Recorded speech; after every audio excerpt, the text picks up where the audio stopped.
তাদের চাহিদা, তাদের চোখ বেঁধে রেখেছি।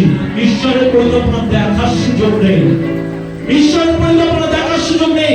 আমরা আমার দিকে আসতো, আমার চাহিদা, আমার পাওয়া, শুধু আমি আর আমি। যিশুর দিকে একবার তাকাবে, উঠে দাঁড়িয়ে কি বলেছিল জানেন? মনে আছে? বসে উঠে এরা কি করছে এটা জানে না, এটাকে ক্ষমা করো।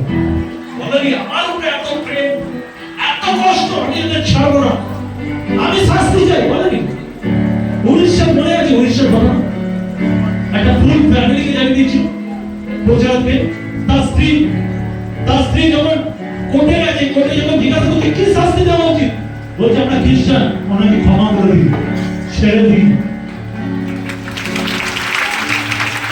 আজ আমরা পয়সার লোভে পড়ে যাই, পয়সার লোভে পড়ে যাই, অর্থ নিয়ে চুরি করে নিই, ব্যবসায় ব্যস্ত হয়ে যায়, অন্যের সংসার ভেঙে দেওয়ার চেষ্টা করি। কিন্তু আমি বলি আমি বিশ্বাসী, আমি বিশ্বাসী, আমি কার্যকর। আপনার জীবনে শয়তানের দৃষ্টি আছে, আপনি ফিরতে পারছেন না, আপনি বেরোতে পারছেন না, আপনার অনেক থেকে।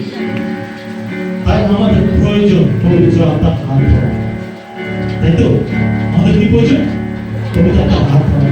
আর প্রভুকে বলা যে আমি তোমার পথে যেতে চাই, তাই তো?